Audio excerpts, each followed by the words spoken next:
Good evening, councillors and visitors.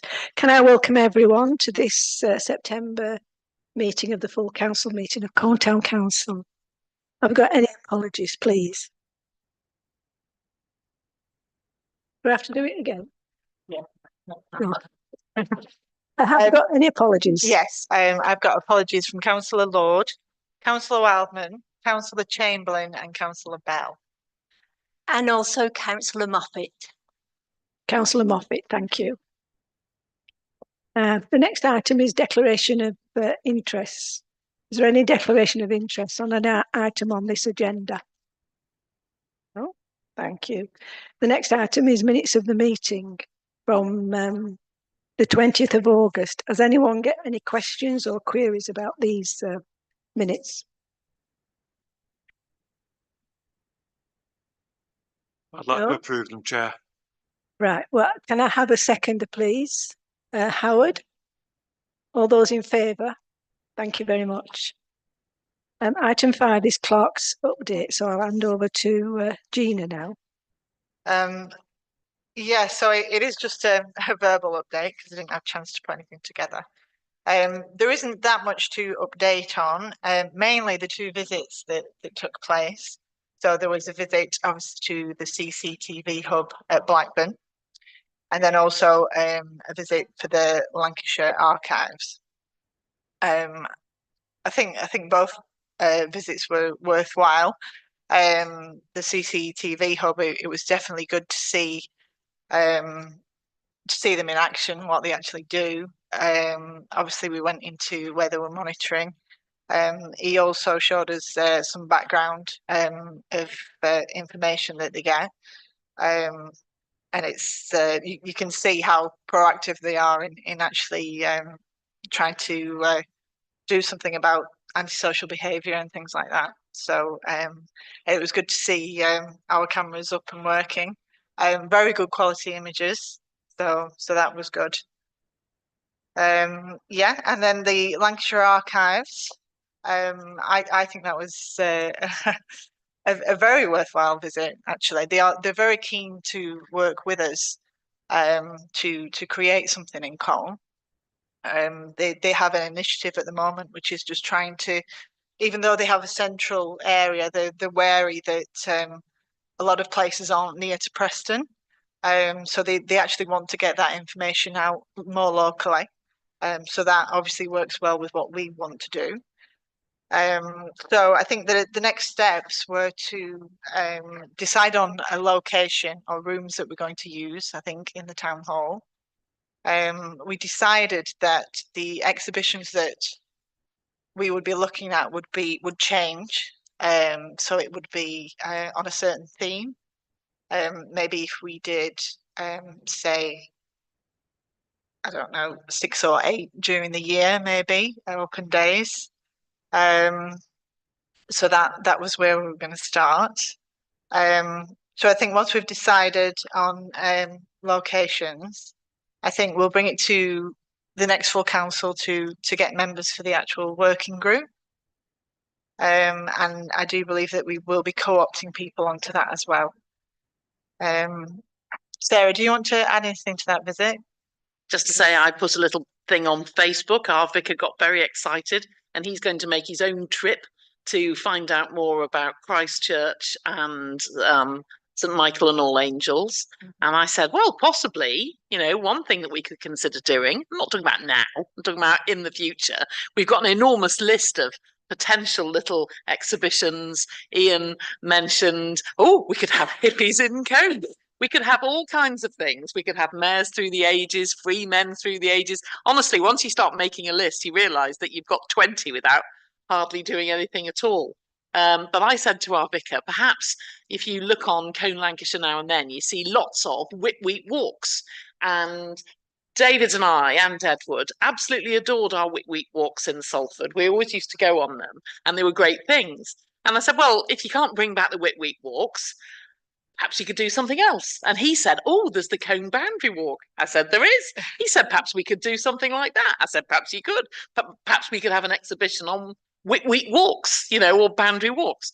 So the possibilities are really there for us. I think what is really crucial is that we take our time now. We don't rush in, and we make sure that anything we do doesn't affect Nathan or Gina adversely, by which I mean we need to find the fastest to put up and the fastest to put down, and almost like a generic type of exhibition where we fill in the blanks. So it's not onerous, because we don't want something that's a rod to beat ourselves with. On that subject, I have, if anyone wants it or needs it or wants to borrow it, 102-year-old set of plates and cups and whatever from the Trawden. It's one of the churches down there going to Trawden on the right hand side. It's not A non-conformist chapel. yeah, Yeah. it's from there. It's 102 years old. So if anybody wants to borrow it, by all means, borrow it. Thank you. Perhaps a money raiser would be afternoon tea from the mayor's parlour. One of the things was that we kept talking about clerks, and we said, oh, you know, Gina could do the exhibitions, and she's like in the outfit already. And Gina was feeling that possibly we should get an actress to be the clerk from the past rather than actually in the kit with the wig on. Time will tell. We're nowhere near that yet. Thank you. Can we move on to public forum? We've got David who wants to speak on a couple of items. Now, David, we've only got a very short time because we've got a long agenda. So if you can try to make it about 5 minutes, if that's possible. Okay, thank you. I just want to thank Nathan Coulter for organising the events in Colne in the last few years and entertaining all the families in Colne, because without Nathan, Colne wouldn't be what it is today. I would like to thank Alice for having me on board the Waterside Neighbourhood Action Group as a volunteer, and it's an honour and privilege to work with Alice and to work with Dorothy. And I'd like to thank all the volunteer organisations in Colne for all the hard work they do, and all the businesses in Colne, because keeping Colne running is a difficult task, as you all may know. And that's it. So thank you so much. Thank you, David. That was short and sweet. Thank you. Item 7 is reports from the Borough and County Council. Councillor Sutcliffe isn't here, so we've got no update from the county. But no. Oh, he hasn't sent anything to me, unless he forgot to CC me into it. I don't know. So anything from Well, Pendle Borough Council? I thought he'd sent one because he told us he had. Oh. But it was all about really the cleaner, healthier, greener, safer, I'm trying to think of more adjectives, streets.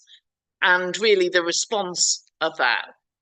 He has been on holiday, and of course some of us know that some people came to speak at Colne area. So it's a matter of LCC officers working with the residents to find the best solution.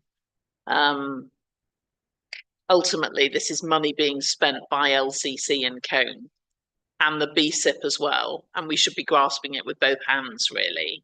As you know, I'm chairman of the Climate Emergency Working Group on Pendle Council, and last night people from other areas were opining that they didn't have this opportunity in their areas. We have it in our area, and we have some people who aren't that impressed. There are only 8 new trees and they don't want them. So we just need to find a way through. But I don't know what else Ash was going to say. David.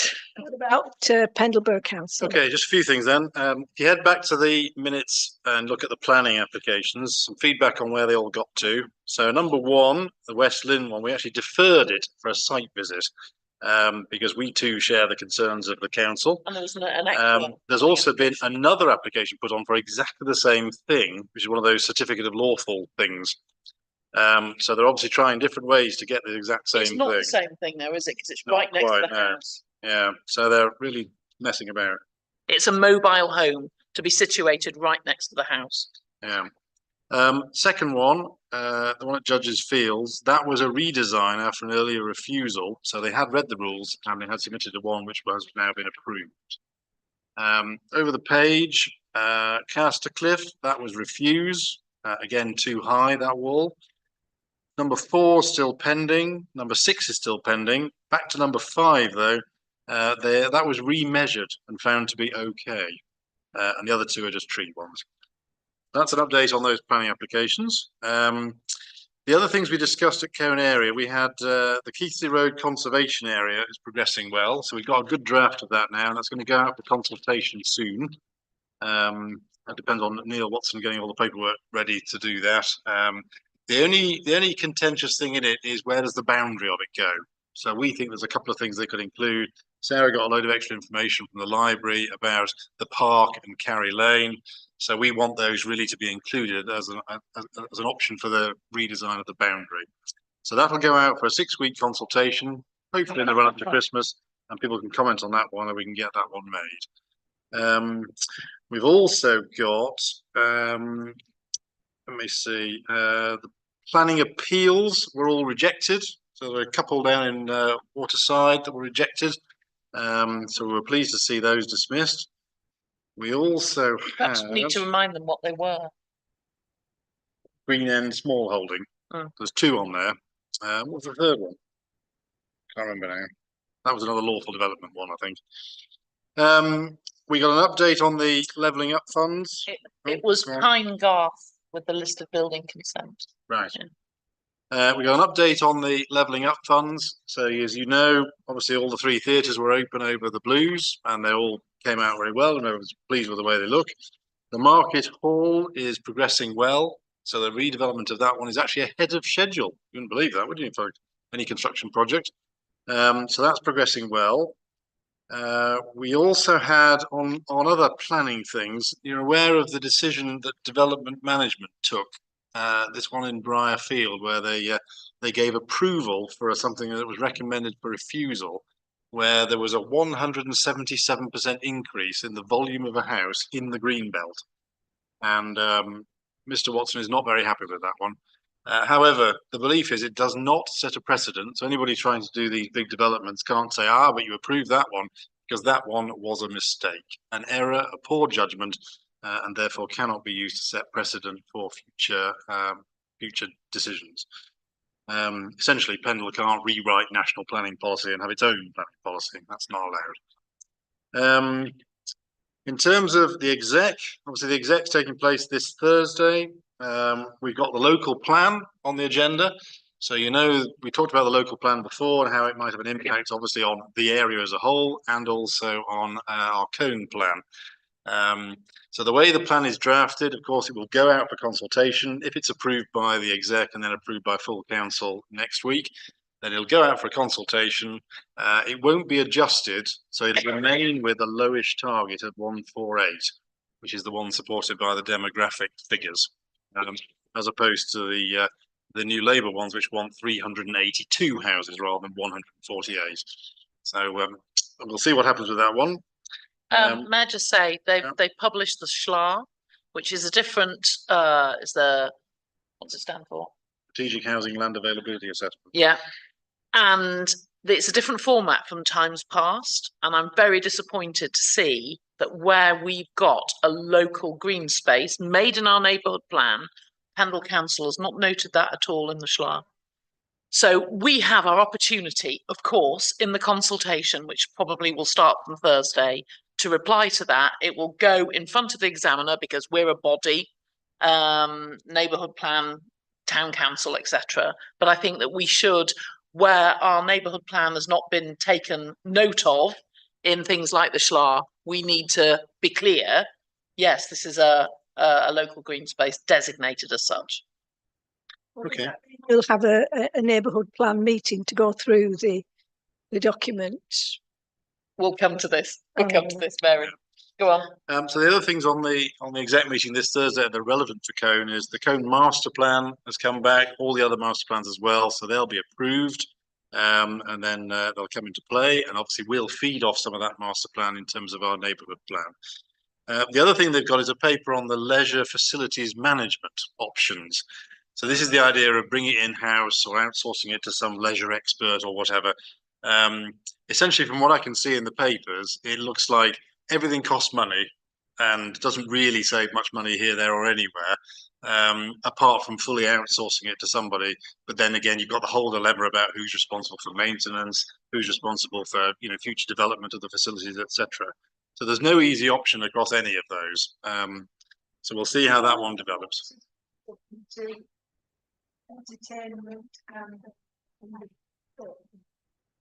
Yeah. Oh, Right. you- Well, it doesn't. We can hear you're not allowed to ask a question, obviously.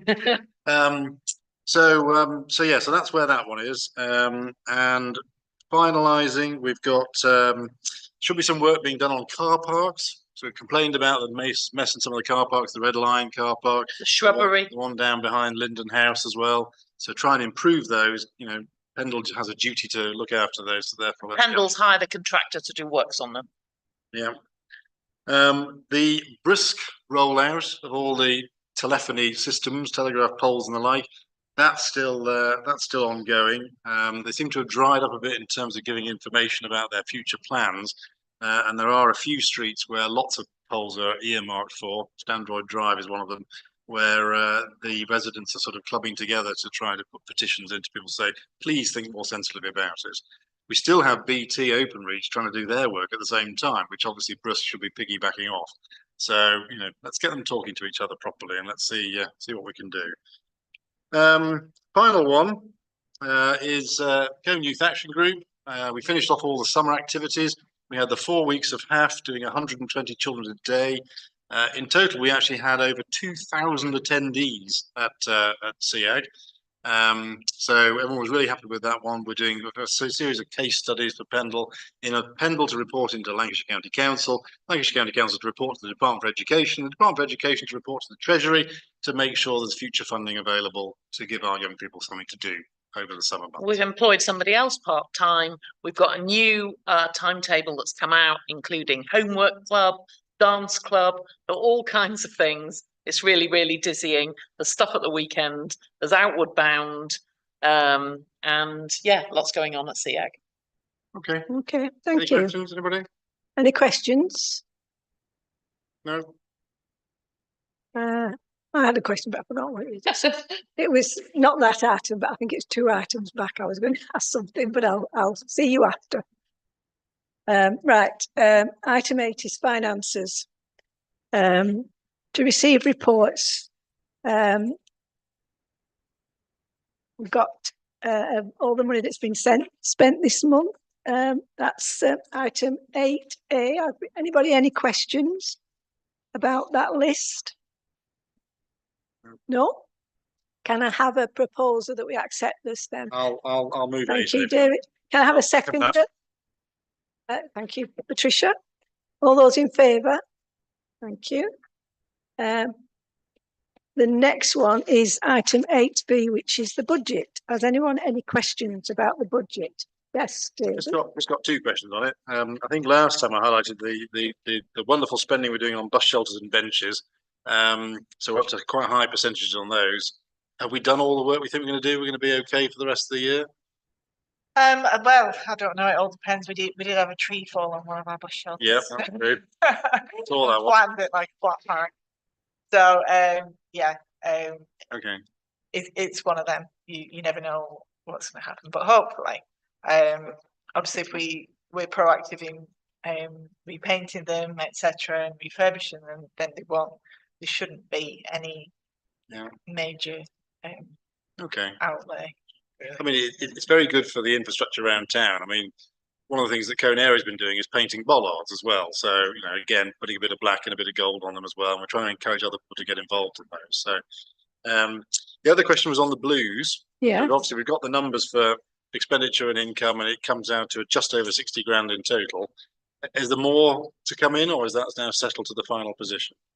I think there are a few that, I mean, there's always a few bills that come in afterwards that we hadn't thought of. Yeah. We did try and put everything in as purchase orders so that we knew obviously what was committed. Okay. We had to do a couple of refunds for tickets for certain different reasons. I think Steve's still on with counting the donation buckets and things like that. Ah, right. Okay. And getting the all the cash together. But it is looking that we should be somewhere near budget. So Excellent. that's good. Excellent. Well done to all involved, and I'll move 8B if you like. I think Patricia had a question, haven't you? Thank you, Chair. Yeah, I'm looking at too, like our colleague David did. First of all, the allotments, is that the full amount that we're spending this year? 10,000? That's the actual budget, or what we've actually spent. What we actually spent. Yeah, that is what we spent so far. Right. And then the floral displays, is that the full budget? Is that the full amount that we're going to spend, or have we got more to spend on that one? Town council floral displays. There shouldn't be much. There will be watering costs. Yeah. But obviously that should stop at the end of this month, really. Yeah. So there's not. And too much more going. I'd like to put on record I think we should congratulate our lensmen for the fabulous work they've done in keeping and maintaining our floral displays throughout the year, because they've looked absolutely fabulous. So congratulations to them. Thank you. We've had a proposal for the budget, and we've got a second. All those in favour? Thank you very much. Now, item 9 is Pendleborough Council allotment land transfer. Yeah. So At last. finally, we have actually got transfer document through. Now River Street isn't on here because we said we didn't want to take those allotments. Basically due to the land subsiding. So that's something that we didn't want to be responsible for. Yeah, can I just ask that Gina moves the microphone so she's talking into it and we can properly hear what she's saying. There were some other issues with boundary paths and things like that we had to get sorted out. But as far as I can see, all these plans are correct.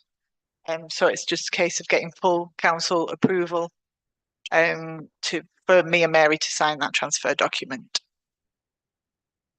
Yes, Alice. I must admit, I'm delighted with this situation. We have been waiting for so many years, and I must admit, I thought I might never see the day. So this is absolutely fantastic news, and I propose that we accept this. And Councillor Coburn-Price. I could tell you how long you've been waiting, Alice, because I signed the original document to get this moving 16 years ago when we first set up the council, and it's fantastic to see that it's now coming to a head. It was something we wanted, we were given them, we were asked to run them, and I've done a damn good job over the years, and it's just right that we now have the land. Sarah? I don't know, but I suspect that this is down to this impetus, 16 years. I'm not suggesting the effort has been continual in that time. I think that this impetus is down to the new director of place at Pendle Council, Philip Spur. We should probably, I know it sounds ridiculous, we've waited 16 years, write him a thank you letter, but at least acknowledge that we're very pleased and very grateful. I feel that he has made this happen for us. Are you members happy with that? Or is it a bit ironic? Or We don't know whether we might want other things in the future. Yeah. Let's keep them sweet. It won't do any harm in it, will it? No. Chairman, It's not reserving of the Oh, my opinion. what does anybody else think?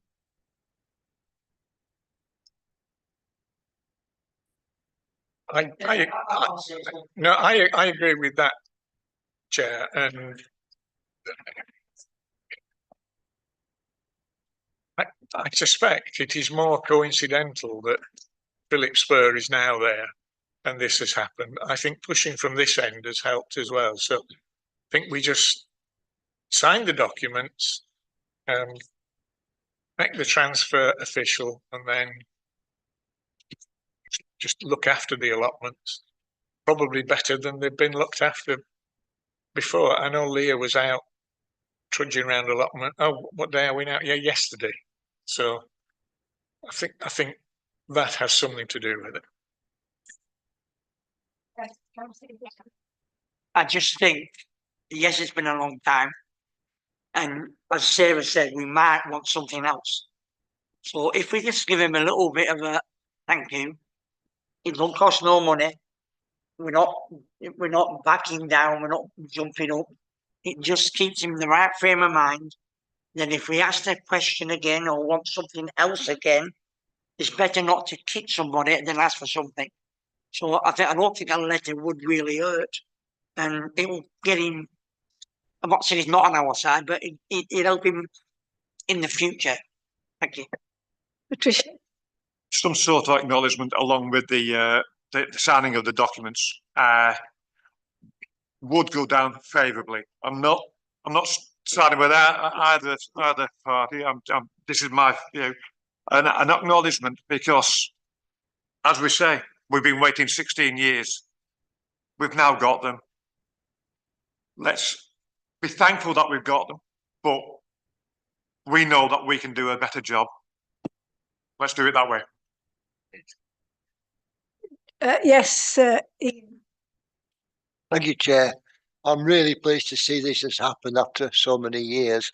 If Councillor Butterworth is proposing that we send a formal letter of thanks, then I'd like to second that. I think that's a really good idea. So I'll second that. It's a formal proposal. Do you have a counter proposal, or are you happy that it seems that the will of the meeting is to send this letter? Right, okay. Right, all those in favour of writing a letter to Philip Spur? 1, 2, 3, 4, 5. Right, all those against? 5. Judy?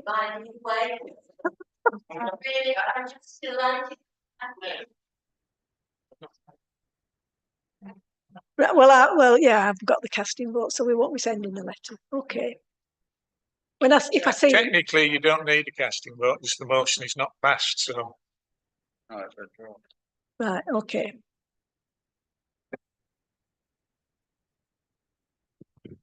Next item. I've just got a proposer. So Alice proposed that we can sign the document. Howard, did you want to second that? yeah.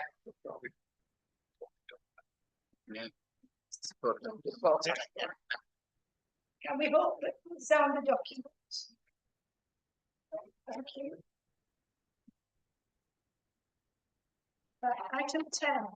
Item 10, Nature Hill Nature Reserve. To provide councillors with details of the initial meeting of interested parties. Yeah, so this is just to say that the meeting is actually tomorrow at Nelson Town Hall, the Wilson Room at 6 o'clock. So for anyone who's interested in being a part of that friends group, then or even to keep abreast of everything that's happening with the nature reserve, then you should attend that meeting. So. Okay. I'll certainly go and report back. I won't be part of the friends group, but I'm certainly chivying other people to go. I don't know whether you're going. Yeah. So hopefully we will have enough people, but I think if we all chivvy some people to go, then we'll have a nice group. Ian's going. Are you going, Alice? No. Unfortunately, I can't attend No. that meeting. And Patricia, David and Sarah's going, aren't you? Yeah. Okay. And you'll report back. Thank you. Item 11 is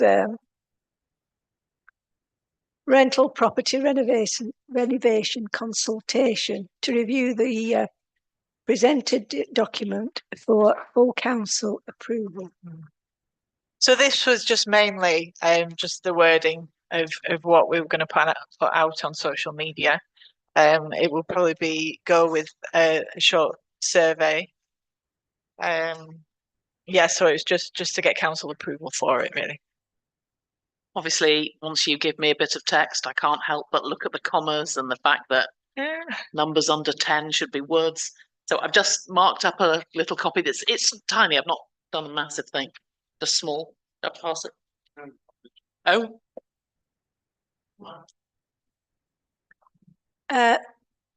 Alice. I'm not against consultation, but I just wonder, maybe I missed a discussion, but I'm just wondering why we decided to consult on this issue rather than any other issue that we make decisions on, especially as it won't affect the precept. So I'm just at a loss as to why we've decided to put out a consultation. Or is this something we're going to do in the future for a lot of our decisions? I can answer that. We have to do the consultation for the Public Works Loan Board to actually get the loan. So Right. it's a condition. Thank you. Yeah. Thank you. Ian? Thank you, Chair. Is the roof of the property going to be protected? The reason I'm asking this is a lot of people don't look up, but the roof on the building actually I've been told it actually predates the canals, as it's stone slates, not, if you want, Welsh or Lakeland slate. And apparently that's historically important, and to see that disappear would be a crying shame. Well, Dave? I would say we're not planning on re-roofing. Obviously, it is just a rental property, so we will still be required to maintain the property. So we will be doing that as the town council. David, do you have some information?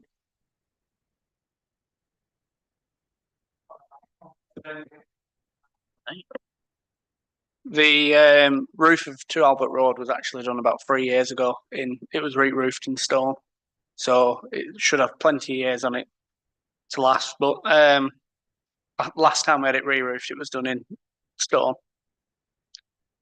David? Yeah, end of paragraph 3, where we talk about it should be noted that Colne Town Council would not receive any benefit from the rental income for the first 6 years.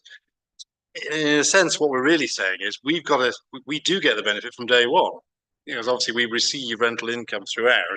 What you're trying to get across is that we're sort of in surplus by year 6, aren't we? We've sort of got more money in than we're paying out. So it's almost like, yes, we receive benefit from day one because we're looking to renovate it and rent it out, but it's almost like we're not in surplus until that. And that sort of feeds into the final paragraph where perhaps you obviously don't want to put the 2025 precept up for it, but you don't want to put the 2026 one or 27 or 28 either. So almost like there'll be no impact on the future precepts from this decision. Mm-hmm. So you're sort of broadening that, and you're almost saying that it's a more nuanced benefit at the end of paragraph 3. Yeah, it was just to try and find a way to make it clear that we're not charging any more on the precept, and that we're using that money to service the loan. So it would be a Is it the words benefit that's Yes, I mean, I had something like, it should be noted that Colne Town Council would be in surplus after 6 years. And that way you're giving good news about the fact that, you know, your income has exceeded your expenditure after that period, and you're borrowing it for 12 years, which you've noted in the sentence before. And you think that's clearer, that people will understand that? Well, that's my suggestion. If other people want to have a think about that one. Any comments? about that? Because benefit's a bit of a tricky, I'd much rather have it like that. Might be simpler, Chairman, just to omit that last bit. Good point. Yeah.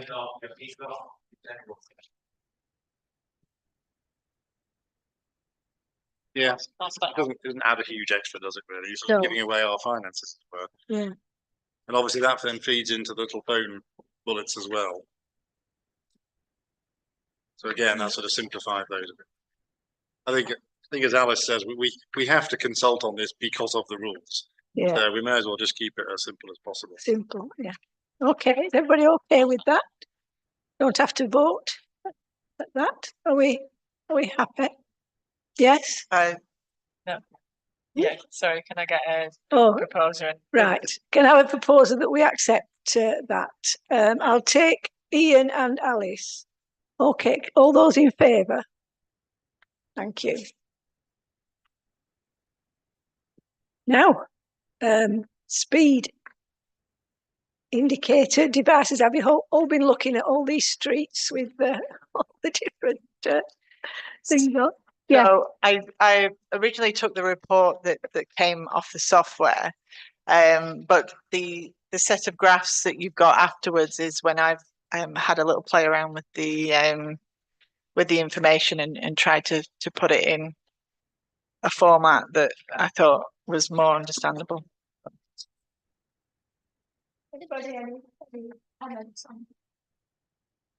Anybody got any comments on these? I think that this is really, really interesting. And I think it does help inform the police, doesn't it? Because it's Thursday nights and Saturday nights and Shaw Street and Keighley Road. What a nightmare. 70 miles an hour on Shaw Street in a 30 zone, etc. 20 zone. 20. Well, 20 zone, absolutely. Though I note that the actual document says 35 miles an hour, which obviously has to be wrong. Oh yeah, yes, I did actually change it. So that it is right, but it's that front page that was wrong.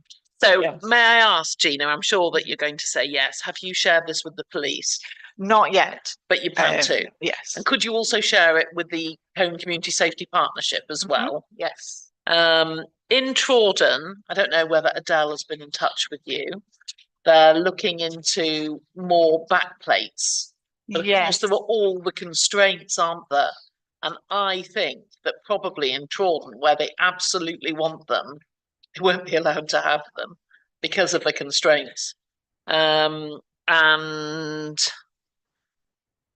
I think you know that I've got a correspondent. I will, if I may, share this information with him. Is that allowed? Yeah. David has a point, I think, to you there. There was just another suggestion from the CSP. There was an awful lot of people speeding around Notts Lane and Lenches and that sort of area. So again, it's wherever there's a nice big straight road, people will go for it. I thought this information was absolutely fantastic. It was a Stato's dream, as it were, in terms of looking at this, going, where are the peaks, where are the troughs? And I noticed as well the third line from the bottom is always the percentage over the limit.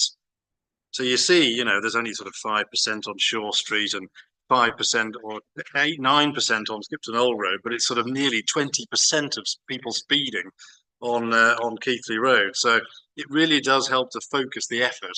And you look at the volume of traffic there, so it really does give the police should have, this is gold dust. They know when to go, they know to hang around Keighley Road at 2 a.m, Shaw Street at midnight. That's exactly what you got to do. It's easy peasy then.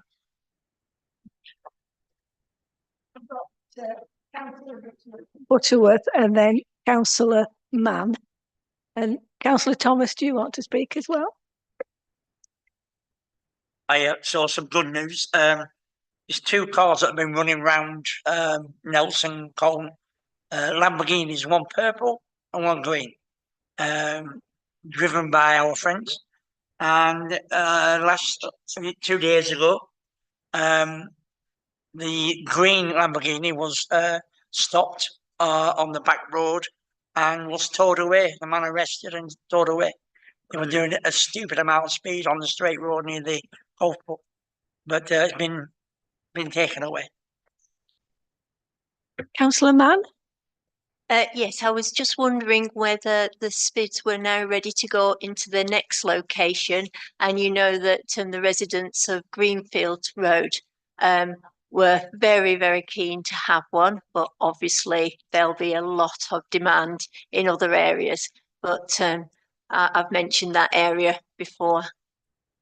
I think that's what we're going to discuss. Look at the different locations and this evening. Yeah. Yeah. If this there's any evening. new locations where there aren't existing backplates, there will be a delay until we can get the backplates fitted, because we have to identify the lampposts that are near. They then need to go through an assessment, and then obviously we can put a black backplate on there. But obviously there will be a cost involved. So in you're that. you're proposing that is one of the new locations? Yes, please. Yeah. Councillor Thomas? Thank you.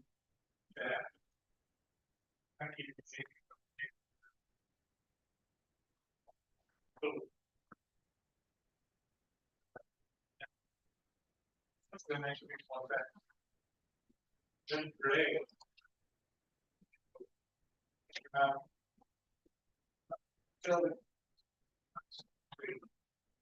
It was just from the maximum speeds from each time. So I just they were all at the same time. So I just basically did an average and just put the max on there. So that. But that could have just been by one car. Yeah.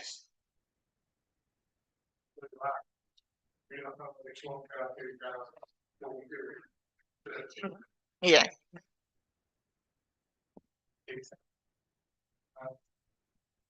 There are two speeds, one in each direction on the flag there,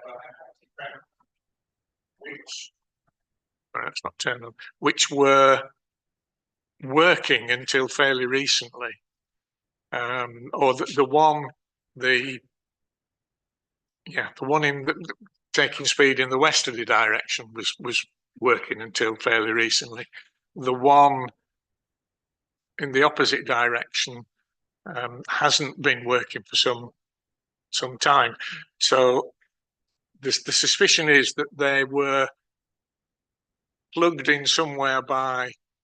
I was under the impression that they were wired in, yes, rather than battery. So I think if we can make inquiries of whoever at Together Housing now to see whether we can take them over as part of the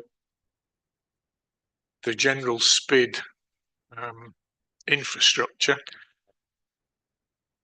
Apparently, I've just had whispered in my shell like that they're not Together Housing. Well, if we can find out who owns them, and presumably if it's not Together Housing, it'll be either the Community Safety Partnership or the police or somebody. It must be somebody, or the county council even. If we can try and find out who owns them and get them working again, because once, I live in hopes that one day Birtwistle Avenue will be resurfaced, but I'm not holding my breath. And the other area, which I cannot remember whether there are backplates on it, is Burnley Road, where people tend, particularly on the section from Nelson to from the roundabout at Whitewalls, it tends to slow down because there are more parked cars and traffic and what have you. So if we can look whether there are backplates there, because I can't remember whether there are, and if there aren't, if that can be put on the list at some point to do. And can I ask refresh my memory, when the ones in Lancashire Bridge go up, does that get recharged to Lancashire Bridge Parish? Yes. Right. I couldn't remember. I couldn't remember how we said we were going to do it. Mm-hmm. And which bit of Skipton Old Road was it?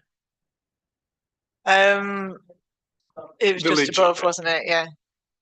Surprised somebody got as fast as they. Well, mind you, when it's quiet, they do. When it's quiet, they do. I've nearly been collected once or twice while walking down. I was actually surprised that one of the higher ones was in rush hour. It was like 3:30 in the afternoon. Like, how can you manage to do that? Yeah. Councillor Anna Wood. Thank you, Chair.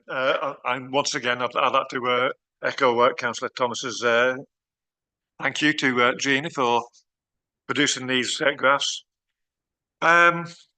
Yeah, I was surprised, especially at Shore Street, where everything's above everything is above the speed limit. You know, at 20 mile an hour.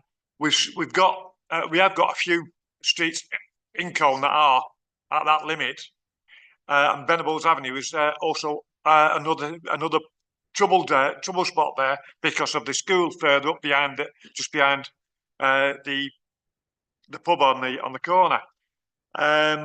So I'm putting Venables Avenue up as a possible destination.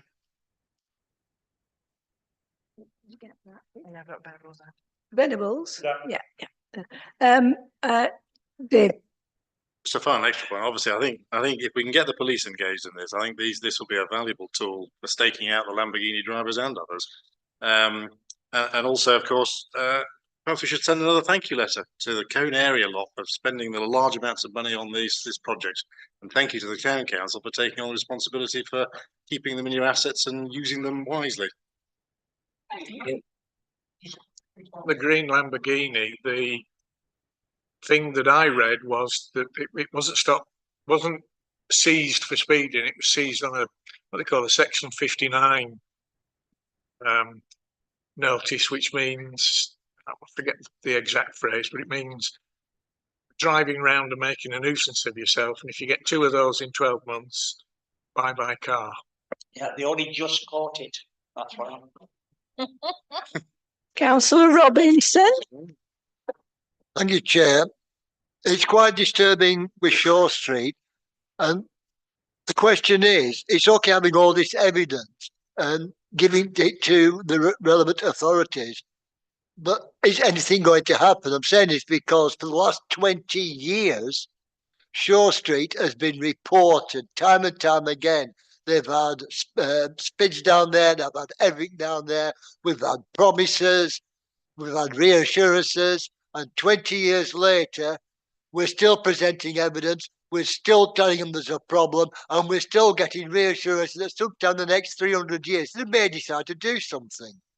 It even got to a point about 20 odd years ago, when we said about speed restrictions, County Council said, unless there are a minimum of 3 adults killed, they're not interested.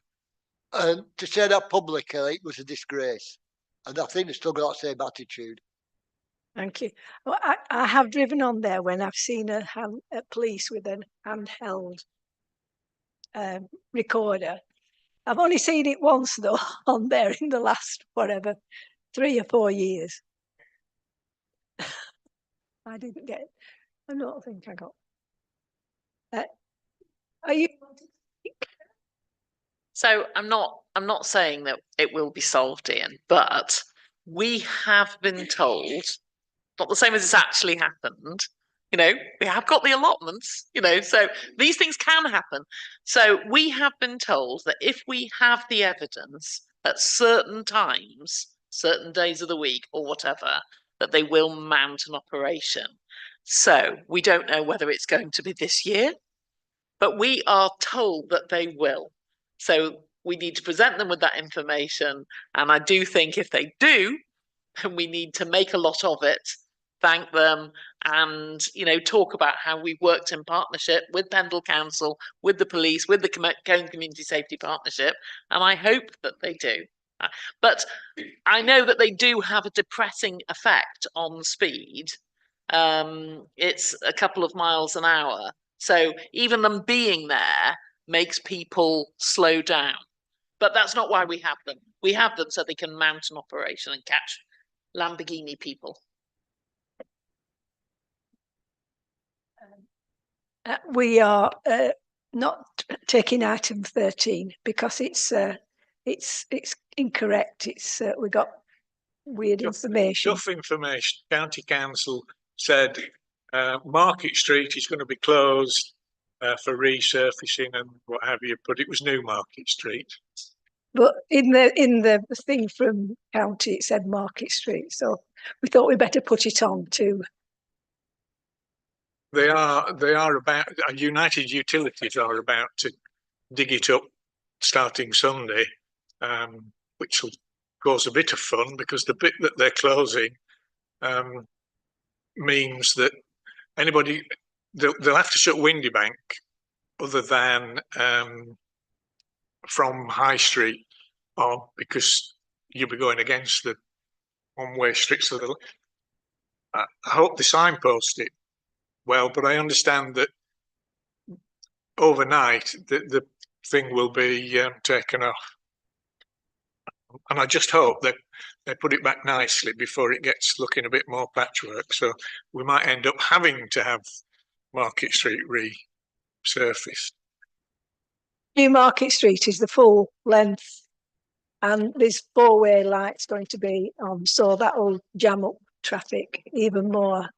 People coming and going, but there we are. I think they're going to be, is it a week or 2 weeks is going to take them? The 20th to the 29th or something like that? 9 days. 9 days. 9 days, yeah. So that'll be fun. Yeah. Apparently it was just 2 days. They were closing on the 22nd and then they're closing again on the 29th. If that's Market Street. Right. The New Market Street one is sometime in October. I can't remember the date. It's a while. The Market Street is from the 22nd to the 29th, I think. The utilities.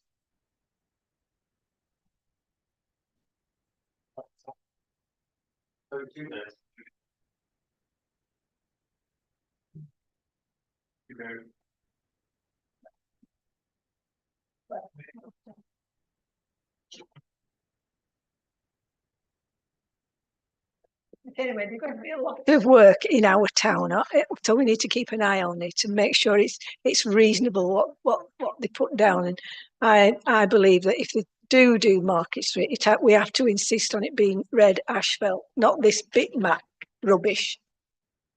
With Market Street, Lancashire County Council have confirmed that it's 1 day on the 22nd, reopen, and then 1 day on the 29th. Sarah? I think honestly they won't do that. It was something that we were thinking putting in the neighbourhood plan. I discussed it with Gina.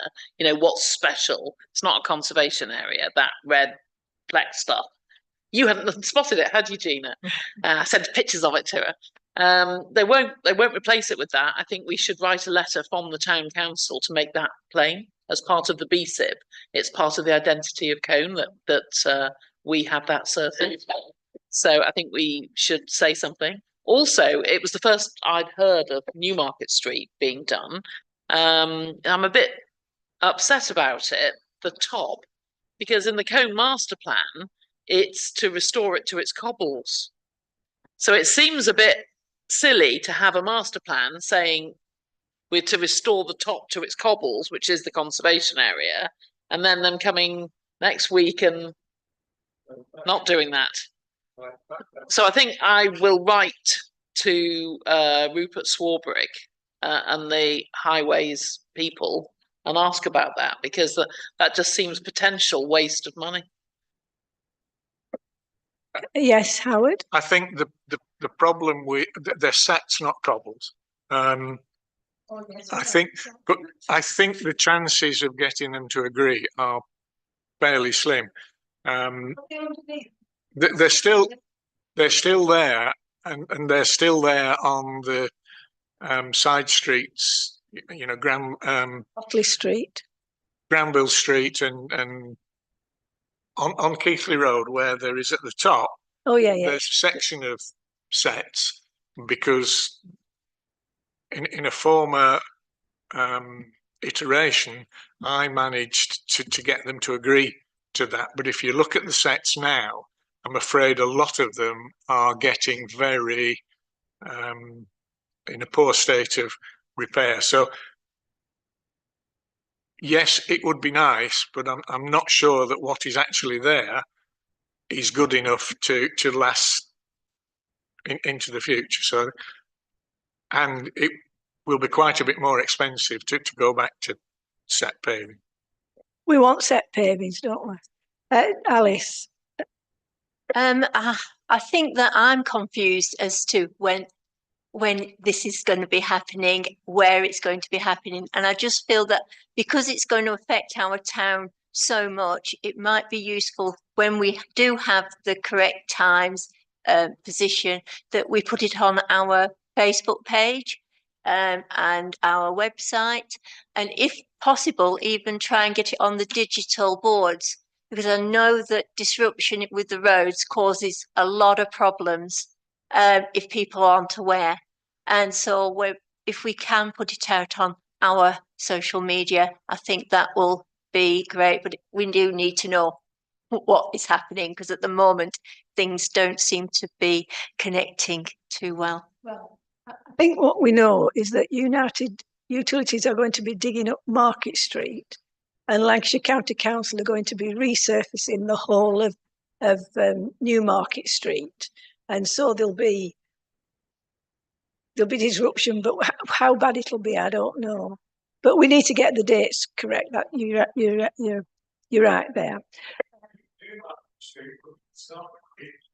Close, or the work is from October the 29th until November the 8th. Road closure is required for the full extent of New Market Street to facilitate the reconstruction of the road surface. And it goes on about closure of junctions. What's the one with United Utilities? Is that United Utilities are putting a new water main or a new water connection. And that's going to take how many days? Well, according to what Nathan's just said, 2 days. This coming Sunday and the Sunday afterwards, but nothing in between. Okay, which is good news. Thank you.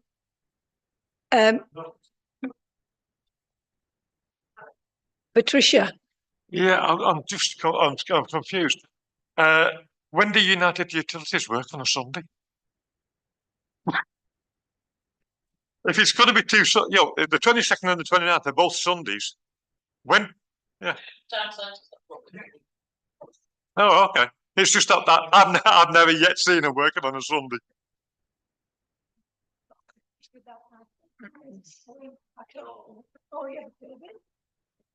I think, Chairman, the chances of them taking New Market Street back down to the sets is very remote, because anyone who's old enough to know, and I'll declare an interest, and I am.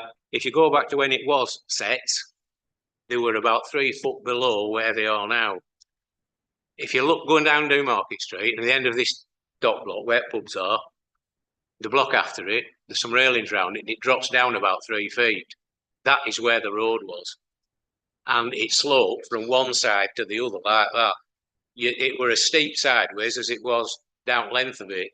Yeah. And they brought it up and brought it level, and that's why that barrier is stuck up on top of that wall on the left-hand side going down, because the road actually slid down sideways, and it was built like that. So they're about 3 foot down at sets. Well, you can see the sets at the top. No, but it's not full lower down. It's just the bit in front of it. I think it would end basically at the Hippodrome. If you look at the neighbourhood, not the neighbourhood plan, sorry, the master plan, it's just the very, very top. That's all it is. Yeah. It's like that on Granville Street, isn't it? The top. It's the top bit there. So are we okay with that? Yeah. We go on to item 14, Treasure of Town. Receive an update of the current.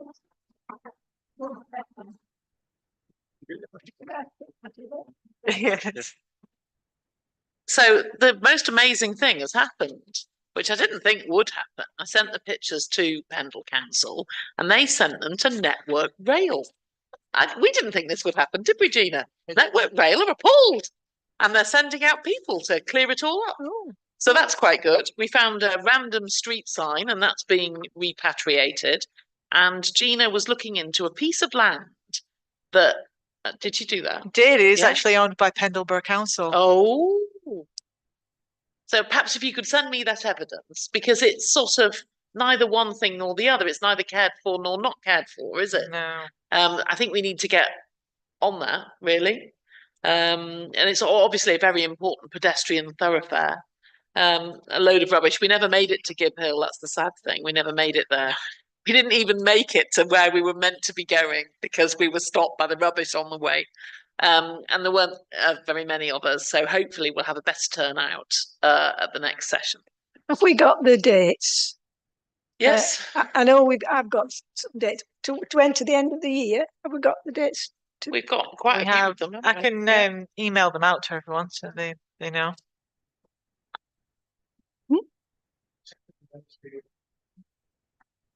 Is it? Well, the Something first like that. October. Or the What, up to? first Wednesday of the The month. first one's the 2nd of October. Oh, we're on holiday. I know. We're only in Sicily. Well, you can fly over the day. The 2nd of October is North Valley Community Centre start Oh, I point can't. at 5:30. Sorry.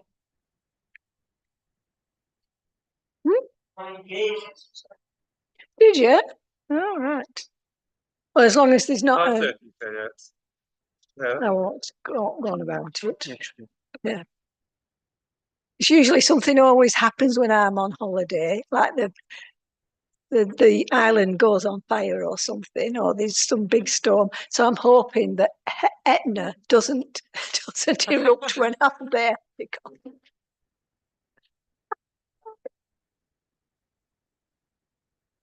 the next item is planning, ladies and gentlemen. So there's 1, 2, 3, 4, 5, 6 planning applications. So the first one is 24/0306/FUL.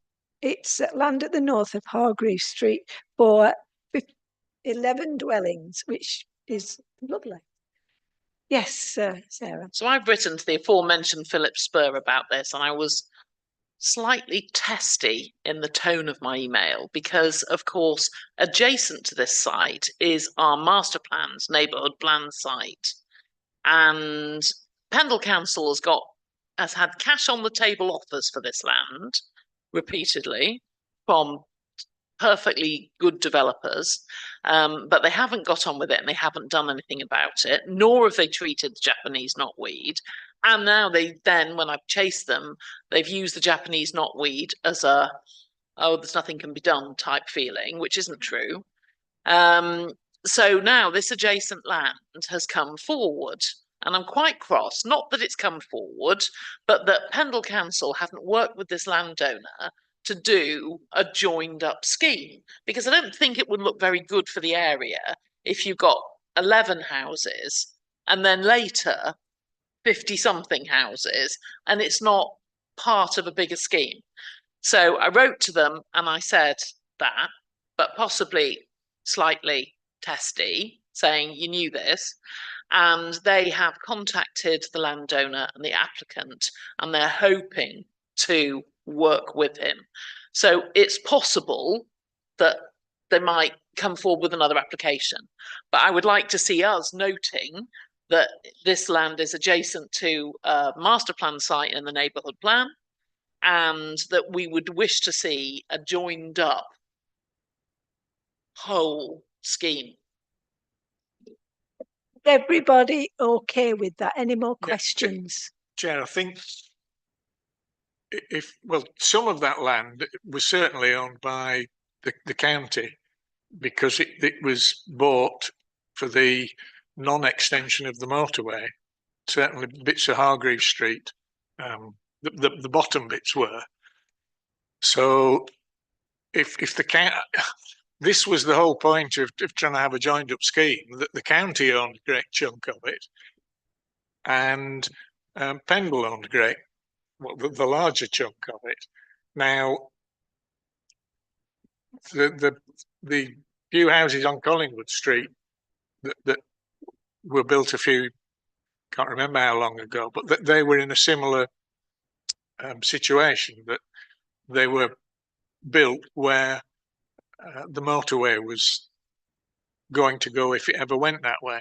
So I think that there needs to be a bit more joined up thinking here, like Sarah said. Unfortunately, we can't refuse the application on those grounds, because looking at it, there's very little wrong with it. But certainly we can make those points to the powers that be, to say, hey, up, one, why haven't you done any remediation? Because the land is also full of oil and all sorts. When, can't remember his name, used to, as he said, lake on there, pulling cars apart. So as well as the Japanese knotweed, there will be a lot of oil and other contaminants in what was the garage site. Some people use the garages for keeping garages in, keeping cars in the garage, sorry. And the other man used his garage for pulling cars apart, mending cars, doing all sorts of things. In fact, not at this year's cycle race, but last year's cycle race, he harangued me about it, blaming the late Councillor Greaves for all his problems. But anyway, we need to try and get it as a joined up scheme. So take Sarah, and then I think because you don't agree with that. The Lancashire County Council land has been sold to some people from Nelson. I've looked on Company's House. They're called something developments, but they appear not to have developed anything. The Lancashire County Council land is not the land that's in our master plan, because it's close to the conservation area. So our master plan steps away from the conservation area. So it's just Pendle Council, and the lead into it would be this site. I feel that we'd have to be, if there was further development, it would be a concern, views in and out of the conservation area. So I wouldn't really seek for a 3-part development. That's my view. That might happen, but it's, you know. Thank you, Chair. It's really good to see this has finally been dealt with. It's been derelict for too many years. It's also sad it was actually knocked down. The claim to fame for the top section of Hogby Street, the back street, was it was made world famous because it was used in as one of the locations, Monty Python, The Meaning of Life, when they had local school children from Colne dancing up and down the back street on the walls, singing "Every Sperm is Sacred," our claim to fame. But main, on a serious one, is this in keeping with the conservation area? Even though it's not technically in the conservation area, we won't want something that sort of is totally different, modern, if you want. You know, because we've, you know, in the 60s now, we decided to go modern and it failed miserably. And I just these are it's just what's built now, isn't it? It's just what it is. We can't say we want to go back to stone built terrace. I don't think you could see this from the conservation area. Sorry? Yeah. So I don't think, well, I mean, I'm not saying definitively, but therefore it's not in a conservation area and it can't be seen from the conservation area. So we're not applying those rules. What are we saying about, what comments are we making about this then? Pardon? So yeah, because there's something that we want to develop there, and they should be together, right? And as an aside, why haven't they got on remediating the land that they own, that Pendle own? Yeah.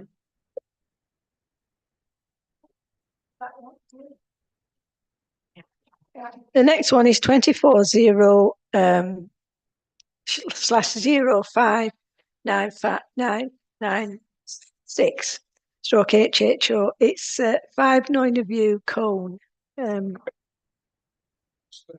installation of an air source pump to the west of the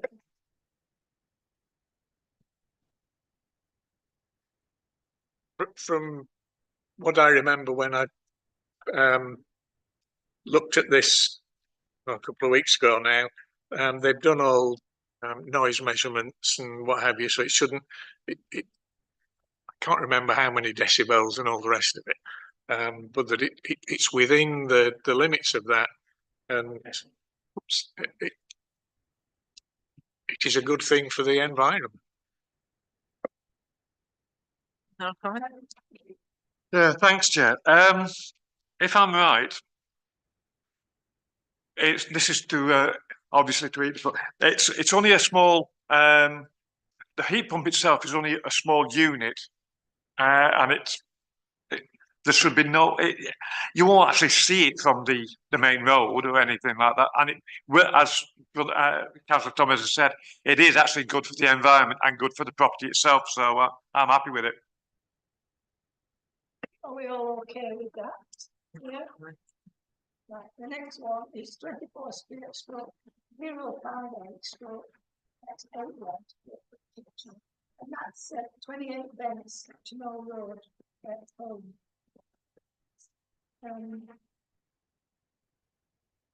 Yeah.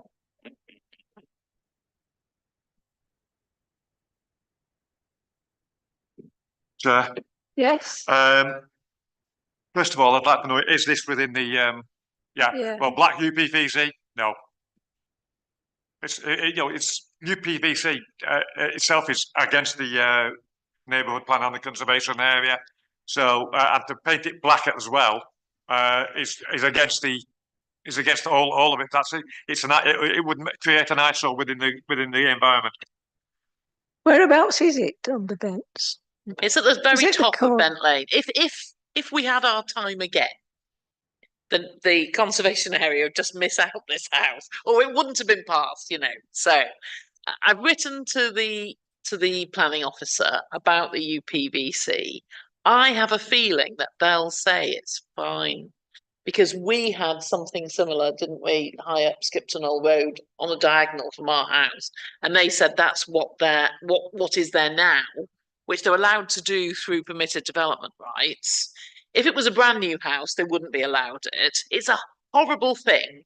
I would, if I was like ruler of Pendle, say that we'd have an Article 4 direction for all conservation areas, so that we don't have this kind of nebulous relationship. It's in a conservation area, it should be timber or replaced with timber. But we haven't implemented the Article 4 direction. There isn't the political support for it. So we've got these kinds of difficult positions whereby permitted development rights allow people to replace their windows, and then they say, well, they're UPVC now. So I've asked the question. We can, of course, we can say we don't approve of it, but I suspect that probably it will be allowed. What do we want to say? Do we want to say Can I that? just say inappropriate materials for a conservation area? Yeah. Yeah. Yeah. Okay. Good.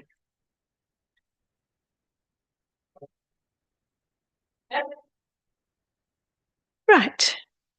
The next one is 2408.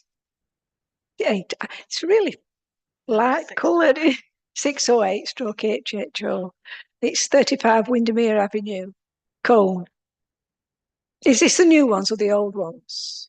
It's a new one. This is the new ones. Yeah. And the more I read about their justification, honestly, the crosser I became, because we know that there's parking nightmare there. And of course, we were told the parking was plentiful. And of course, it isn't, not remotely. And then they get into how it's shoddily built currently. And then they get into, because of course, everywhere's boggy. Well, if you remember, Lidget and Beyond produced a big report on the drainage and said that there needed to be an exceptionally large attenuation tank built. And they got a load of people to say, no, every single garden would act like a paddy field and retain water. Since then, there's been a contractor who has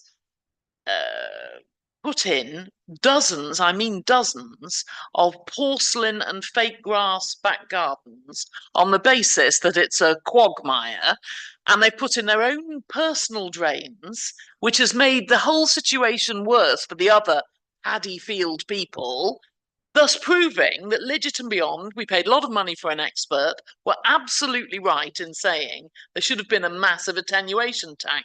And, you know, we were told their experts were better than our experts.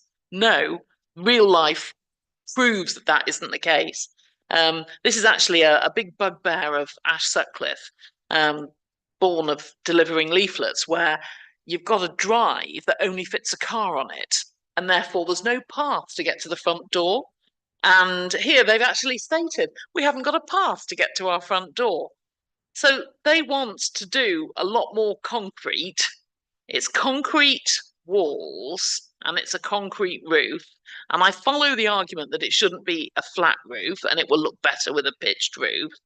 I spent ages this afternoon looking at Google Earth, looking at Google Maps, pinpointing where the house was, and then overlaying with the conservation area, because of course that's not updated to show the house with the conservation area. And I think this house, or this garage, perhaps not the house, but just the garage, is right on the conservation area line. I don't know, it's just squinting and looking. So I would say we at least ask the question and say, is this garage in the conservation area? It's probably evens whether it is or it isn't, unless anybody else is better at squinting than me. Is this, it won't be at the top, will it? Because they've got these big drives. Like it's massive. A corner house, and it's where it becomes more twisty turny because of the conservation area. So it's a generous plot. But if this is in a conservation area, this is the wrong, these are the wrong materials. Yeah. Yeah. All right. It's on the corner of Lob Common. Oh, right down there. Yeah, down there. I'm sure when I was wandering around there in June, July, that it was this one that someone was doing work on it already on the drive and what have you. It was, yeah. Okay, right. We okay with that, everybody? Yeah. The next one is 24/0620/PIP, land and buildings to the east of 69 to 73 Knots Lane, Colne. Permission in principle, erection of one detached dwelling. I think this is what they call a try-on.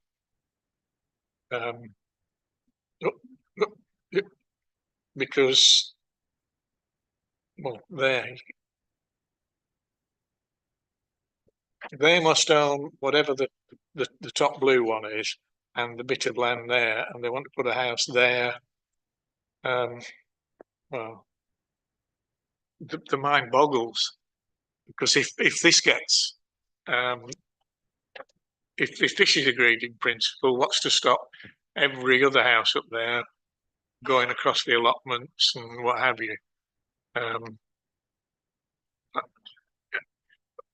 It's just, I don't think that's the right place to.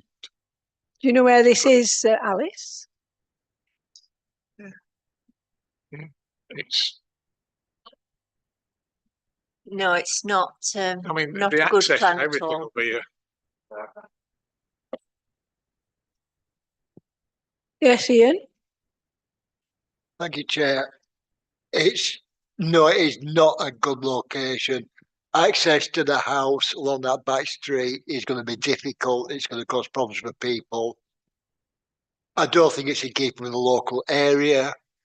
I think we should object strongly to this.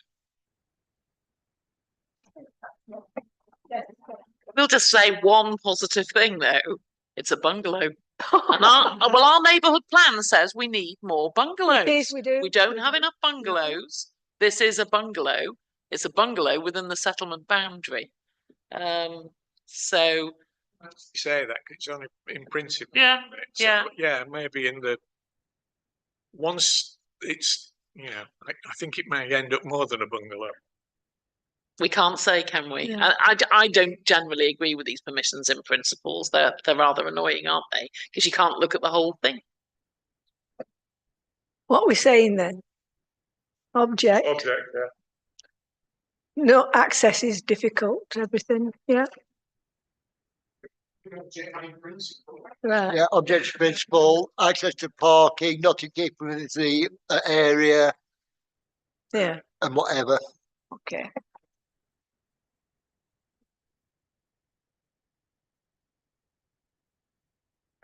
The last one is just a TPO, 3 Red Lane, Colne. Work to a tree subject to TPO number 16, They're 1996. they're actually promising to put an oak, and I've forgotten what's there now, but so I can't remember what it said, but it's not a good old British oak, which is what they're saying they'll put back. But I think we should say we've no objection to it. Oh, it's a poplar. Sorry. No objections. Right, good. Right, that's. Have we? Well, can I just say, David, you don't have to stay if you don't want to. No, I don't You're want to okay, right? I like it actually. So correspondence received. Have we any This correspondence? David was quite excited then. He thought he could go home.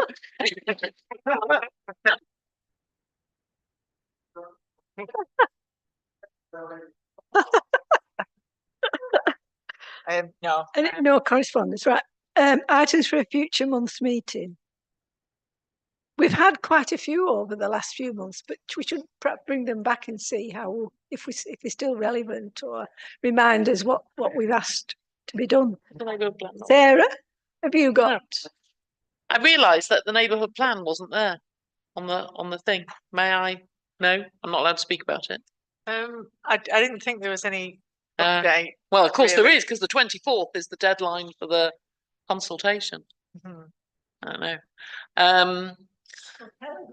Okay, I'm full foul of anything, but we've struggled. I know I dare hardly look at David Clegg because he'll be like, "Oh, I knew." We're struggling to get hold of Michael Wellock. We've tried leaving him messages with the two of us together. We've tried leaving him messages on our own. We've tried writing to him. I might start singing to him soon. I have not just been doing that though. I have been on webinars. Gina sent me on one. I've been on another one for this is, the new NPPF plus the neighbourhood plan. So I've been looking at what the CPRE has written. I've been looking at what different bodies have written. Gina set up a WhatsApp group. I think it's 2 WhatsApp groups. I think it's quite clear what Colne Town Council's response to the NPPF is. There are 2 critical things. The first thing is how the numbers are calculated, because they've separated the economy from the population and what's been built before, which has led to fewer houses in Manchester and London and more houses here. So everybody's basically saying the same about that. So I think that with your agreement, I copy and paste it. But basically that, but it affects us in Colne. And then the other thing is the viability, because the Labour government is very clear that it's brownfield first. And that sounds great. We're all like, yay, brownfield first. But then they say, except where it's not viable. So they will then say, all of our brownfield is not viable. And in essence, what we've got ended up with in Colne, the danger is that we've got greenfield first, which is the exact opposite. So I think the two main points, I'm sort of ready to write this. I've got time this week, and I'll happily share it with Gina and everybody if I'm not going to get help from Michael Wellock.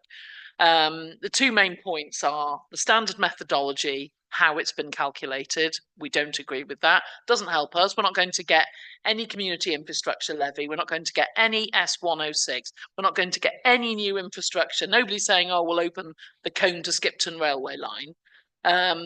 We're just getting this big number dumped on us, plus dumped on greenfield first because of the viability. So they've got to look at the wording around viability.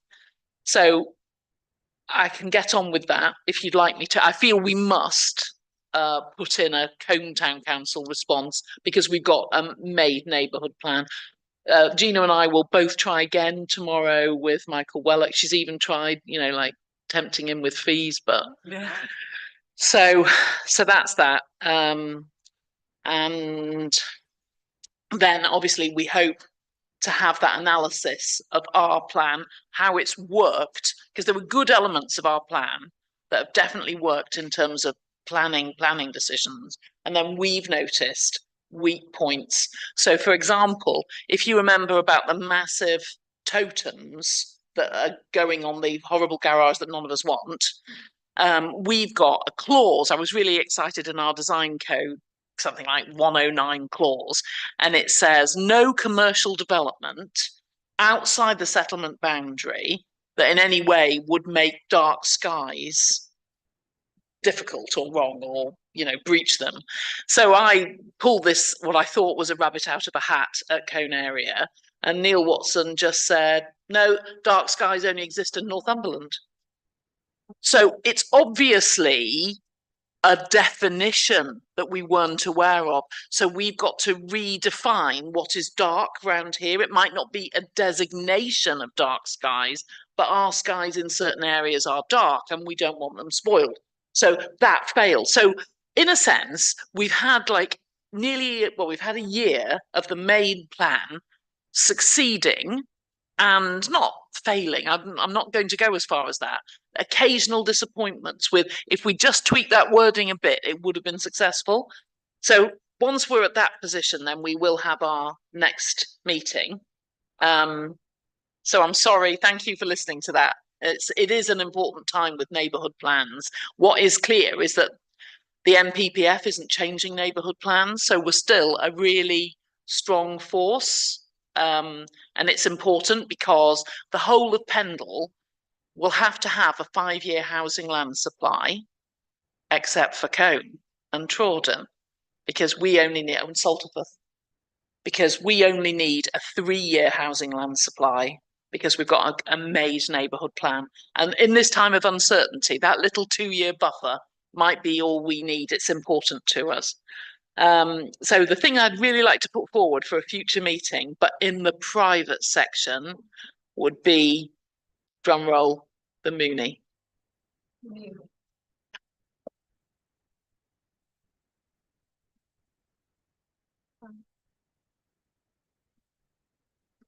I've got a question for you. On planning and neighbourhood plan.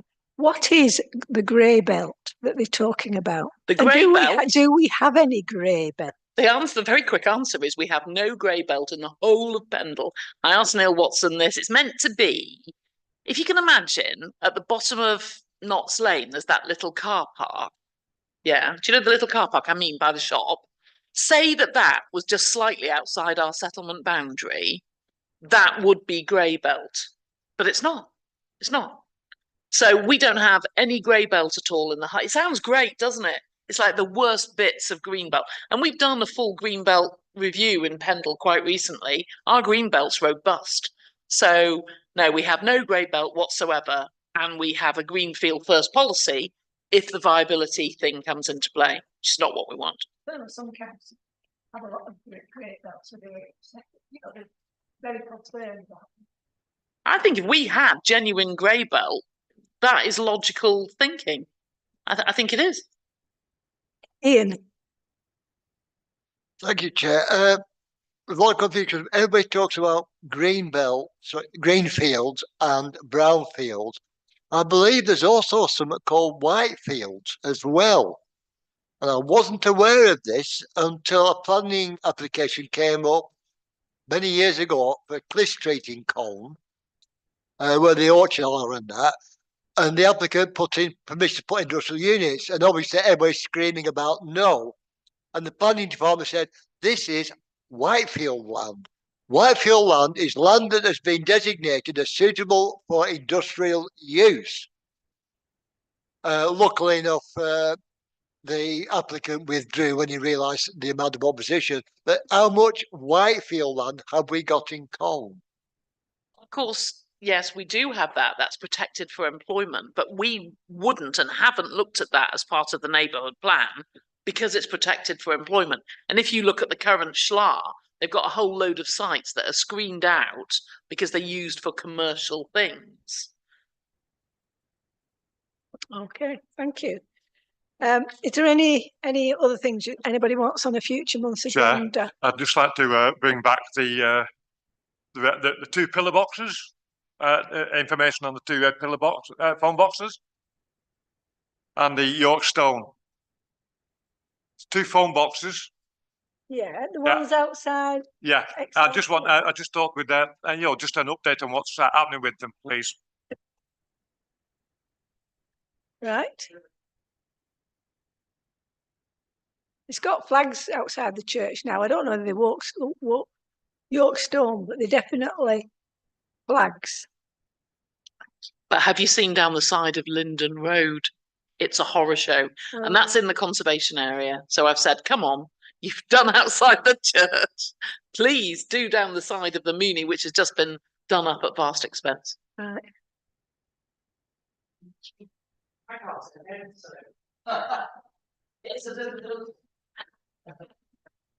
Right. So are you content that they've been done now, Tricia? Yeah. But do we want to, is someone going to take on the paving down the side of the? Oh, I've done that. Right. Good. Right. So